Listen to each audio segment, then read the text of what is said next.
Want to know how to create a simple auto typer in Java?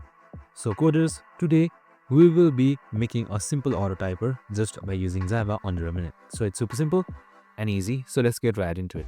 So what we do is we simply use a class that is a robot class. So first off, we also use the import classes as well. So on the first two lines here, you can see we have used the event classes. And once that is done, we use the robot class, which can simulate real keyboard processes. So just create a robot object and then loop through each character of your message, tapping them one by one using key press and key release. You can even add a small delay between each keystroke for a natural tap feeling.